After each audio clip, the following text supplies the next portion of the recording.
नमस्कार, स्वागत है आप सभी का। आप देख रहे हैं सुबह 9 बजे। मैं हूं प्रीति। आइए एक नजर डाल लेते हैं हेडलाइंस पर। आतंकवाद से मिलकर निपटेंगे भारत और अमेरिका। प्रधानमंत्री मोदी और ओबामा के बीच शिखर वार्ता में व्यापार और द्विपक्षीय संबंधों पर चर्चा।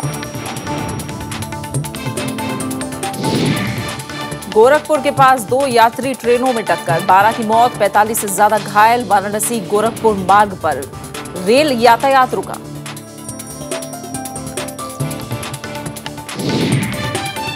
महाराष्ट्र और हरियाणा में नाम वापस लेने का आखिरी दिन। हरियाणा में कांग्रेस का घोषणा पत्र आज होगा जारी। भूपेंद्र सिंह हुड्डा को जीत का भरोसा।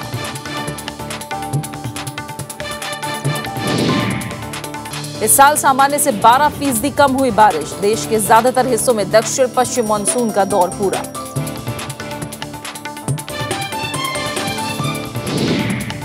और इंचियोन एशियन गेम्स में भारतीय हॉकी टीम की फाइनल में पाकिस्तान से टक्कर। मैरी कॉम ने भी पदक किया पक्का।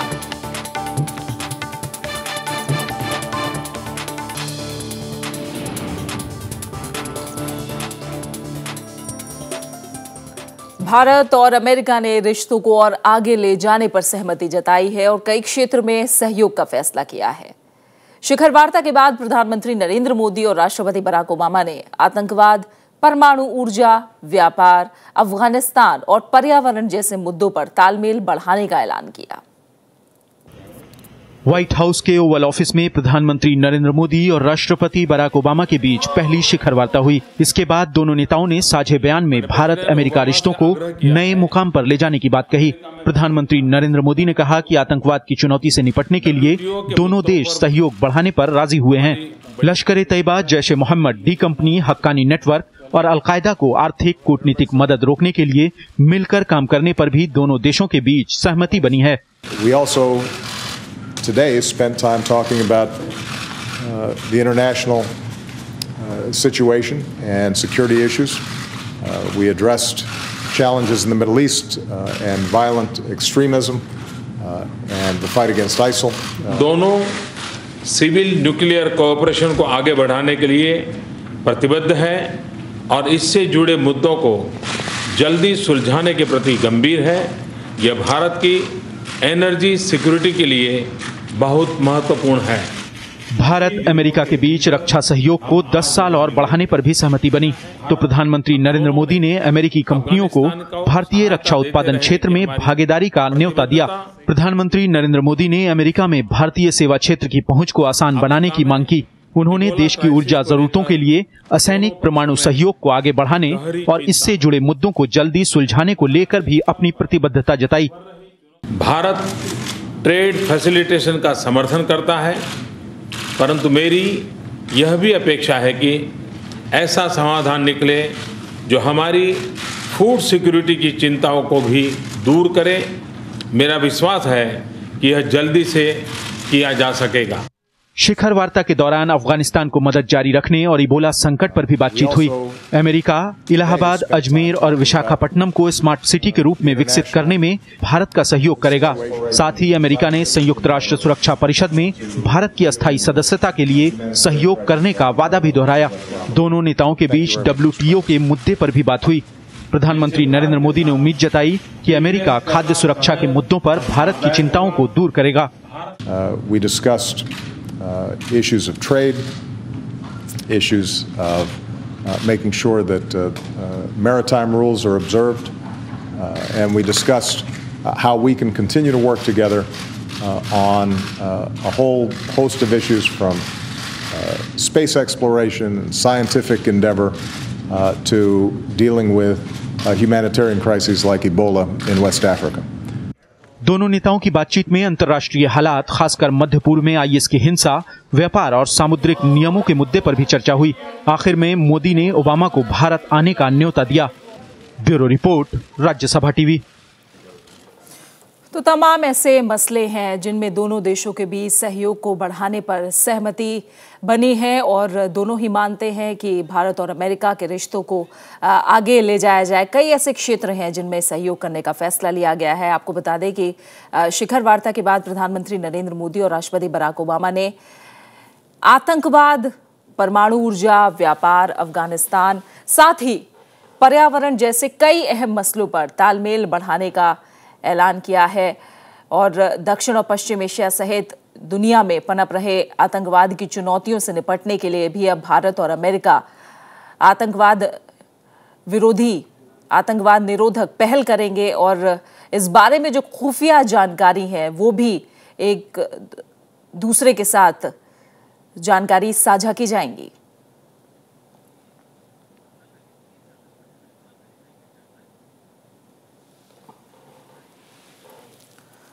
प्रधानमंत्री नरेंद्र मोदी ने अमेरिका दौरे के आखिरी दिन कई और कार्यक्रमों में भी हिस्सा लिया। उन्होंने यूएस इंडिया बिजनेस काउंसिल को संबोधित किया और अमेरिकी कांग्रेस के नेताओं से भी मिले हैं। नरेंद्र मोदी ने राष्ट्रपिता महात्मा गांधी और साथ ही मार्टिन लूथर किंग जूनियर को भी श्रद्धांजलि दी। इससे जुड़ी तस्वीरें और खबर हम आपको दिखाएंगे, लेकिन फिलहाल एक अहम खबर का रुख करते हैं। लद्दाख के देमचोक और चुमार इलाके में चीनी घुसपैठ का मामला खत्म हो गया है। भारत और चीन की सेनाएं 1 सितंबर की स्थिति में कल आ गईं। कल दोनों तरफ के बॉर्डर कमांडरों की स्पंगुर में बैठक में स्थिति की समीक्षा की गई। विदेश मंत्रालय ने बयान में कहा कि दोनों देशों में बनी सहमति के बाद दोनों सेनाओं ने जवानों की तैनाती में बदलाव किया है। वहीं भारत और चीन सीमा मामलों से जुड़े समिति की बैठक बुलाने पर भी सहमति बनी है। ये बैठक 16 और 17 अक्टूबर को होगी। इसमें सीमा पर शांति बनाए रखने के उपायों पर चर्चा होगी। पिछले महीने चीन के सैनिकों ने चुमार के 2 इलाकों में घुसपैठ की थी। वहीं चीनी नागरिक देमचोक में घुस आए थे। न्यूयॉर्क में विदेश मंत्री सुषमा स्वराज की चीनी विदेश मंत्री से मुलाकात के बाद घुसपैठ का मामला सुलझा।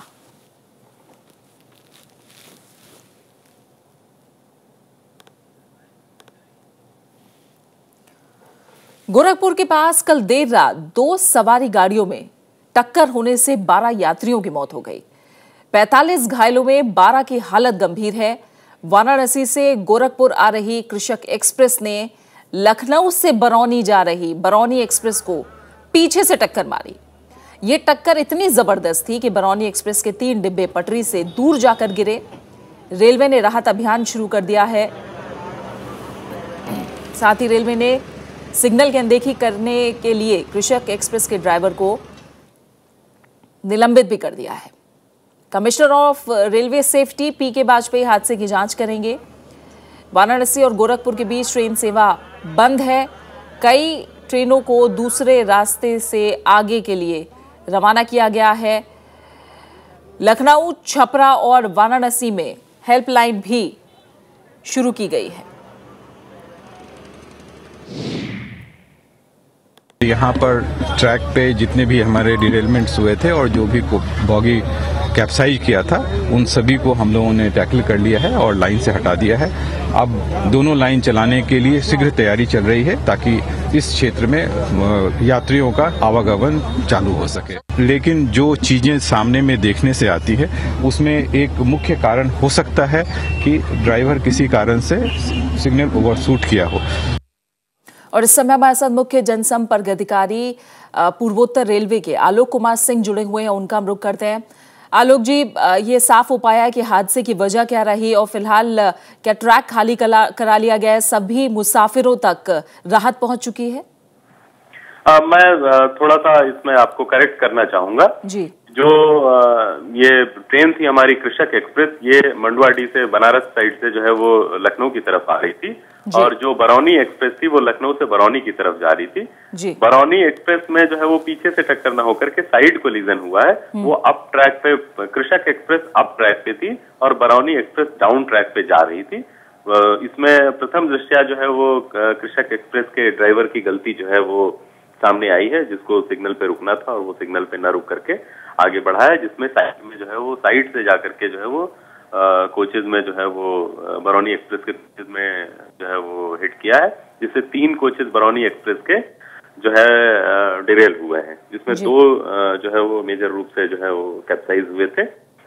जो हमारे इस समय घायल यात्री हैं उन लोगों को हम लोग बेहतर से बेहतर चिकित्सा सुविधा उपलब्ध करा रहे हैं। गोरखपुर के 4 हॉस्पिटल्स में जो है वो इन लोगों की चिकित्सा सुविधा कराई जा रही है, जिसमें district hospital Gorakhpur, BRD medical college Gorakhpur, railway hospital Gorakhpur और एयरफोर्स हॉस्पिटल गोरखपुर में इन लोगों को हम लोग चिकित्सा सुविधा उपलब्ध करा रहे हैं। जी, सही आंकड़ा क्या है अब तक घायलों का और मरने वालों का? देखिए, अभी तक जो अनफॉर्चुनेटली 12 यात्रियों की जो है वो डेथ की सूचना है और 45 यात्री हमारे घायल हैं, जिसमें 45 में 12 यात्री जो हैं गंभीर रूप से घायल हैं और 33 यात्री जो हैं ये सामान्य साधारण रूप से घायल हैं। बहुत बहुत शुक्रिया आलोक जी, हम आपका हमारे साथ जुड़ने के लिए और तमाम जानकारी के लिए। तो फिलहाल जो घायल हैं उन्हें गोरखपुर जिले के ही अलग अलग अस्पतालों में भर्ती कराया गया है और ट्रैक को फिलहाल साफ करने की बात कही जा रही है। आगे की खबरों का हम रुख करें, तमाम अहम खबरें हैं जो आप तक पहुंचाएंगे, लेकिन फिलहाल यहां रुक रहे हैं एक छोटे से ब्रेक के लिए। और ब्रेक के बाद पेट्रोल की कीमत में कमी, हालांकि डीजल की कीमत जस की तस।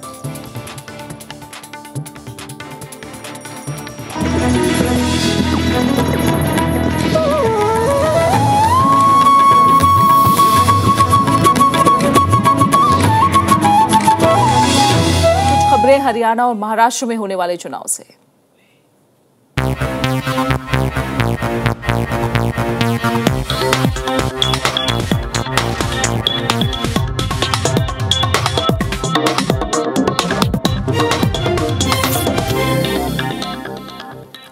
हरियाणा में आज तक नाम वापस लिए जा सकते हैं।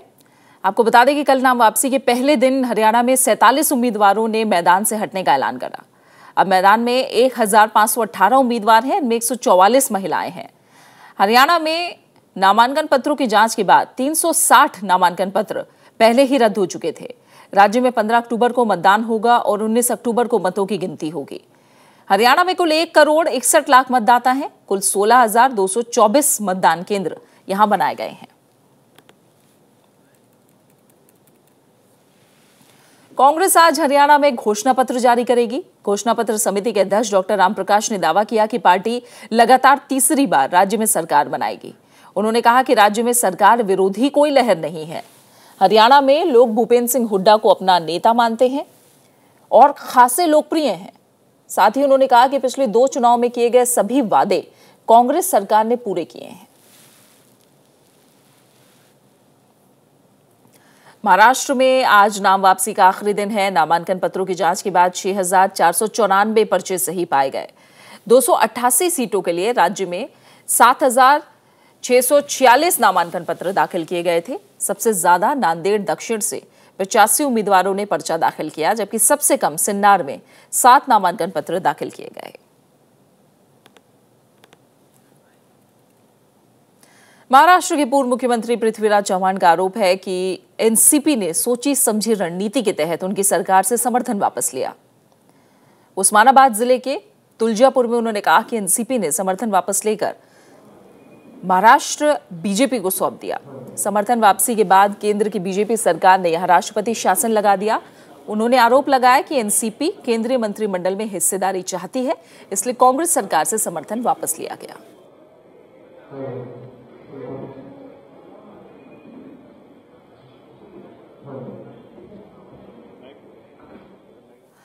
महाराष्ट्र विधानसभा चुनाव में बीजेपी से अलग होने के बाद शिवसेना केंद्र में एनडीए को लेकर नरम रुख दिखा रही है।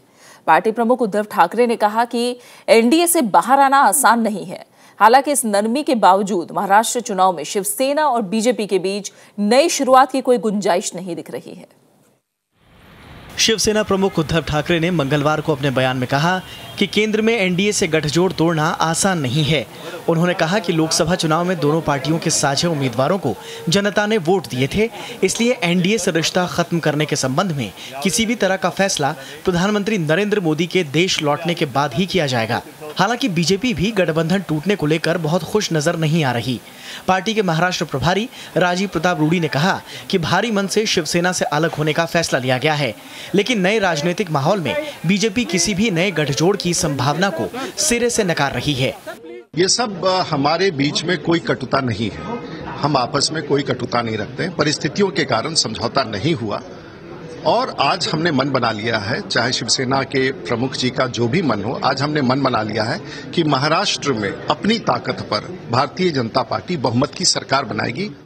आरपीआई अठावले के वरिष्ठ नेता अर्जुन डांगले ने आज शिवसेना का हाथ थाम लिया। पार्टी को उम्मीद है कि शिवसेना भीमसेना के पुराने नारे के चलते कई और नेता शिवसेना के साथ शामिल हो सकते हैं। Bureau report, Rajya Sabha TV.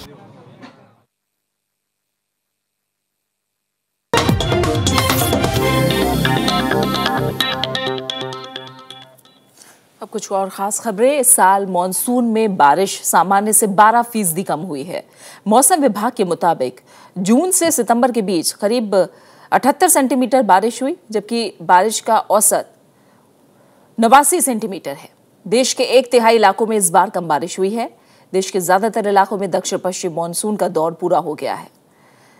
Monsoon अभी केरल में सक्रिय है। जून के महीने में बारिश की कमी 43% थी और बाद के 3 महीनों में बारिश ने जो जोर पकड़ा और कमी घटकर 12% पर आ गई।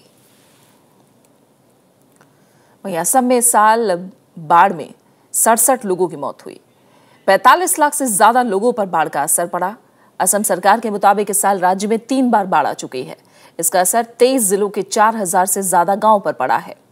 कुछ दिन पहले भारी बारिश के बाद आई बाढ़ ने गोलपाड़ा और कामरूप जिले में भारी तबाही मचाई। राज्य सरकार ने करीब 800 राहत शिविर लगाए। करीब 8 लाख लोगों ने इन शिविरों में शरण ली। बाढ़ का पानी 1,36,000 घरों में घुसा। इससे 54,000 से ज्यादा घर पूरी तरह से बर्बाद हो गए। बाढ़ से बुनियादी ढांचे पर भी खासा असर पड़ा है। 844 सड़कें और करीब 200 पुलों को नुकसान पहुंचा है। पेट्रोल की कीमत में 54 पैसे की कटौती हुई है। वैट और स्थानीय कर जोड़कर यह कटौती 65 पैसे से ज्यादा बैठती है। सरकारी तेल कंपनियों ने नई दरें आधी रात से लागू कर दी हैं। दिल्ली में अब 1 लीटर पेट्रोल 67 रुपए 86 पैसे का मिलेगा। मुंबई में इसकी कीमत 75 रुपए 73 पैसे होगी। 31 अगस्त को भी पेट्रोल 1.5 रुपए प्रति लीटर सस्ता हुआ था। हालांकि डीजल कीमत में कटौती पर फैसला प्रधानमंत्री नरेंद्र मोदी के अमेरिका से लौटने के बाद होगा, और अगर ऐसा होता है तो 2009 के बाद पहली बार डीजल की कीमत में कटौती होगी। पिछले साल जनवरी से हर महीने डीजल की कीमत 50 पैसे तक बढ़ रही है। केंद्र सरकार ने मंगलवार को कर्मचारी पेंशन योजना के तहत 1,000 रुपए मासिक पेंशन योजना शुरू की। केंद्र सरकार ने हाल ही में न्यूनतम पेंशन को 1,000 करने का फैसला किया था। केंद्र सरकार इस योजना के जरिए सालाना 1200 करोड़ रुपए खर्च करेगी। ईपीएफओ के मुताबिक 32 लाख कर्मचारी इस योजना से तत्काल लाभान्वित होंगे। सरकार के द्वारा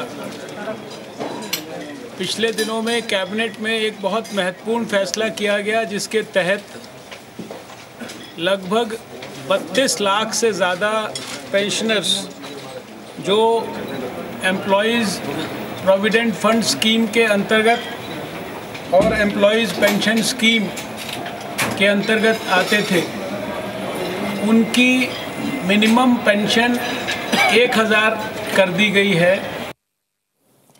बेंगलुरु की जेल में बंद एआईएडीएमके प्रमुख जयललिता की जमानत याचिका पर आज सुनवाई होगी। इससे पहले कर्नाटक हाईकोर्ट ने इस याचिका पर सुनवाई को 6 अक्टूबर तक के लिए टाल दिया था। आय से अधिक संपत्ति के मामले में जयललिता अभी बेंगलुरु की जेल में बंद है। बेंगलुरु की परप्पना अग्रहारा जेल में सजा काट रही तमिलनाडु की पूर्व मुख्यमंत्री जयललिता को अभी जमानत के लिए इंतजार करना होगा। कर्नाटक हाईकोर्ट में मंगलवार को उनकी याचिका पर सुनवाई शुरू हुई। विशेष अदालत में केस के दौरान विशेष लोक अभियोजक रहे भवानी जे सिंह ने हाईकोर्ट को बताया कि उन्हें आपराधिक अपील के लिए सरकारी वकील नियुक्त किए जाने की आधिकारिक सूचना नहीं मिली है। उन्होंने अदालत से और समय मांगा। Today I appeared before the court and submitted in court that I have not so far received an official communication regarding appointment of SPP regarding my appointment. So only after receipt of that appointment order I will represent before the court. इस बीच जयललिता के वकील राम जेठमलानी की दलील सुनने के बाद court इस मामले की बुधवार को सुनवाई के लिए राजी हो गया। जयललिता के साथ इस मामले में जेल में बंद शशिकला, वीएन सुधाकरन और इलावरासी ने भी हाईकोर्ट में याचिका लगाई है। The appeal is against the order passed by the trial court convicting them for 4 years simple imprisonment and 100 crores of fine, as well as 10 crores of fine each 2, 3 and 4. I think that they have filed an appeal and they have also sought for a suspension of sentence as well as for the bail. इधर जयललिता के समर्थकों का प्रदर्शन जारी है। बेंगलुरु में jail के बाहर एआईएडीएम के कार्यकर्ताओं ने नारेबाजी की। तो चेन्नई में भी जयललिता के समर्थन में तमिल फिल्म इंडस्ट्री के कलाकारों ने शांतिपूर्ण प्रदर्शन किया। मंगलवार को प्रदेश भर में सिनेमा घर बंद रखे गए। எல்லாருக்கும் வணக்கம். எங்க தமிழ் ஃபிலிம் இண்டஸ்ட்ரிக்கு சேர்ந்த தயாரிப்பாளர் சங்கம், இயக்குனர் சங்கம், நடிகர் சங்கம், ஒட்டுமொத்த எஃப்எஃப்சி எல்லாருமே ஒன்று சேர்ந்திருக்காங்க. இன்னைக்கு வந்து फिल्म इंडस्ट्री ஒரு நாளைக்கு வந்து शनिवार को बेंगलुरु में विशेष अदालत ने जयललिता को आय से ज्यादा संपत्ति के मामले में दोषी करार दिया था। कोर्ट ने उन्हें 4 साल की सजा के साथ 100 करोड़ रुपए का जुर्माना लगाया था। 3 अन्य आरोपियों को भी 4-4 साल की सजा और 10-10 करोड़ रुपए का जुर्माना लगाया गया था। Bureau report, Rajya Sabha TV. और फिलहाल रुकना एक छोटे से ब्रेक के लिए, और ब्रेक के बाद हांगकांग में लोकतंत्र समर्थक प्रदर्शन पहुंचा बाजारों तक, कारोबार को नुकसान।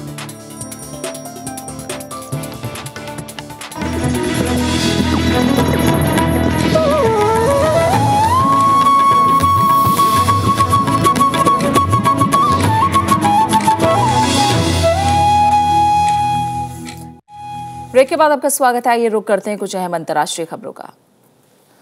हांगकांग में प्रदर्शन अब मुख्य बाजारों तक पहुंच गया है। चीन की चेतावनी के बावजूद प्रदर्शनकारी पीछे हटने के लिए तैयार नहीं है। उधर ब्रिटेन ने कहा है कि हांगकांग के लोगों को उम्मीदवार चुनने की आजादी होनी चाहिए। चीन ने अंदरूनी मामलों में दखल की फिर निंदा की है। न गर्मी से परेशानी, न सड़क पर बैठने में हिचक। हांगकांग में लोकतंत्र समर्थक प्रदर्शनकारी किसी भी सूरत में पीछे हटने को तैयार नहीं हैं। आम नागरिकों के साथ हजारों की संख्या में छात्र हांगकांग में 4 मुख्य जगहों पर आंदोलन में हिस्सा ले रहे हैं। लोकतंत्र समर्थक आंदोलनकारी अब शहर के बाजारों में भी धरना दे रहे हैं और इससे कारोबार पर भी खासा असर पड़ रहा है। 我哋睇唔到而家嘅情況係失控嘅，失控嗰係政府用到催淚彈去鎮壓和平示威者咧，呢個政府一定失控嘅。咁所以我哋唔覺得而家有任何需要要叫停呢個佔中嘅運動。 चीन इस आंदोलन को पहले ही अवैध बता चुकी है। हांगकांग के मुख्य कार्यकारी ने साफ किया कि सरकार अपने फैसले पर अब भी कायम है। 令中央收返人大常委會喺8月31號根據基本法嘅規定所作出嘅決定。 ब्रिटेन ने भी हांगकांग की घटना पर चिंता जताई है। प्रधानमंत्री डेविड कैमरन ने कहा कि चीन को 1997 में हांगकांग से किए गए वादों को निभाना चाहिए। इसी साल ब्रिटेन ने हांगकांग का प्रशासन चीन को सौंपा था। To be fair to the Chinese, they are delivering that. But universal suffrage really means that it is not just being able to vote, but it's having a proper choice. Now, it's not for us to involve ourselves in every dot and comma of what the Chinese set out, but I think it is right. Of course, very much aware of the protests, demonstrations that are taking place in Hong Kong. He understands that this is a domestic matter, but urges all stakeholders to resolve any differences in a manner that is peaceful and safeguards democratic principles. चीन ने एक बार फिर दूसरे देशों से कहा है कि वो उसके आंतरिक मामलों में दखल नहीं दे। 所以呢，我们也要求有关的国家要谨言慎行，不要以任何的方式介入或者干涉中国的内部事务。 इस बीच जानकार हांगकांग की स्थिति को थियानमन चौक से जोड़कर देख रहे हैं।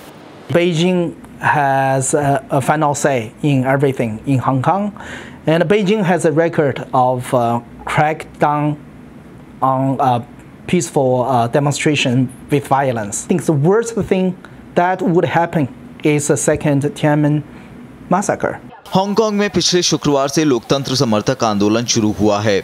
आंदोलनकारी मांग कर रहे हैं कि 2017 में होने वाले चुनाव में उम्मीदवार चुनने की आज़ादी दी जाए, पर चीन इस मामले में कोई छूट नहीं देना चाहता। Bureau report, Rajya Sabha TV. America में इबोला का पहला मरीज मिला है। ये मरीज लाइबेरिया से टेक्सास पहुंचा था। अमेरिका आने के 6 दिन बाद मरीज ने इलाज करवाना शुरू किया। उसे टेक्सास के एक अस्पताल में अलग कमरे में रखा गया है। अमेरिका में इस बात पर चिंता जताई जा रही है कि कई दिनों तक इबोला मरीज का पता नहीं चल पाया। स्वास्थ्य अधिकारियों को डर है कि कुछ और लोगों को पीड़ित से इबोला का संक्रमण हुआ होगा। और अब बात एशियाई खेलों की।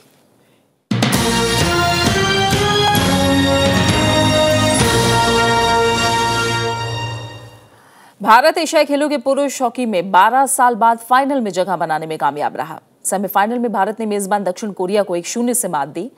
इससे पहले 2002 के बुसान एशियाई खेलों में भारत फाइनल में पहुंचा था। भारत के लिए एकमात्र गोल आकाशदीप सिंह ने मैच के 44वें मिनट में किया। भारत अब हॉकी में स्वर्ण पदक से बस एक जीत दूर है। फाइनल जीतने में कामयाब रहने पर भारत 2016 के ओलंपिक के लिए भी क्वालिफाई कर जाएगा। पिछली बार भारतीय टीम ने 1998 के बैंकॉक एशियन खेल में दक्षिण कोरिया को हराकर स्वर्ण पदक जीता था। फाइनल गुरुवार को खेला जाएगा, जिसमें भारत की भिड़ंत पाकिस्तान से होगी। दूसरे सेमीफाइनल में पाकिस्तान ने मलेशिया को पेनल्टी शूटआउट में हराया।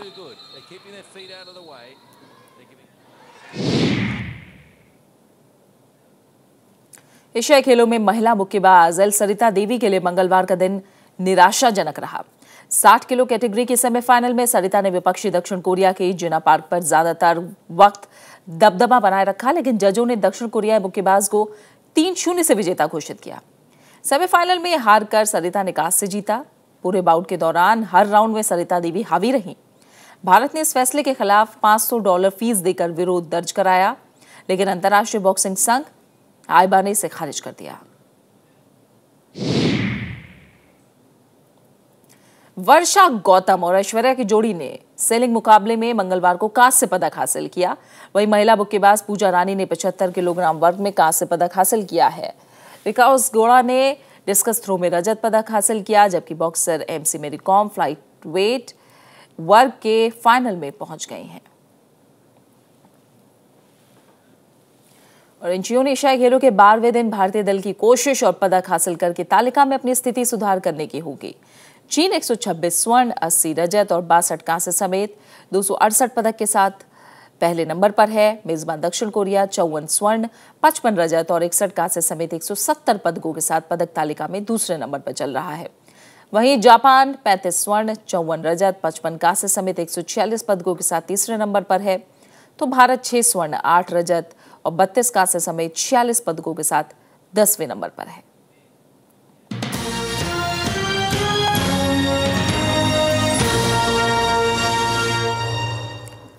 और बात खेलों की ही, लेकिन जरा हटके।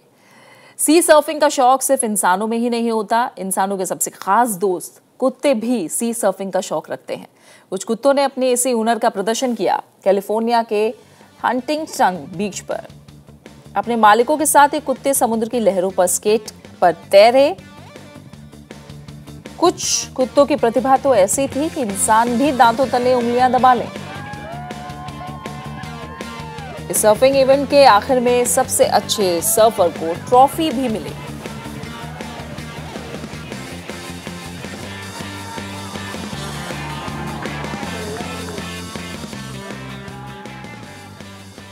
और इसी के साथ फिलहाल इस बुलेटिन में इतना ही। जाते जाते एक नजर हेडलाइंस पर। आतंकवाद से मिलकर निपटेंगे भारत अमेरिका। प्रधानमंत्री नरेंद्र मोदी और ओबामा के बीच शिखर वार्ता में व्यापार और द्विपक्षीय संबंधों पर चर्चा। गोरखपुर के पास 2 यात्री ट्रेनों में टक्कर, 12 की मौत, 45 से ज्यादा घायल। वाराणसी गोरखपुर मार्ग पर रेल यातायात रुका। महाराष्ट्र और हरियाणा में नाम वापस लेने का आखिरी दिन। हरियाणा में कांग्रेस का घोषणा पत्र आज होगा जारी। भूपेंद्र सिंह हुड्डा को जीत का भरोसा।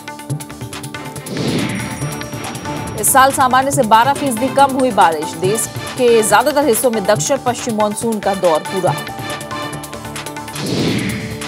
और एशियन गेम्स में भारतीय हॉकी टीम की फाइनल में पाकिस्तान से टक्कर। मेरी कॉम ने भी पदक किया पक्का।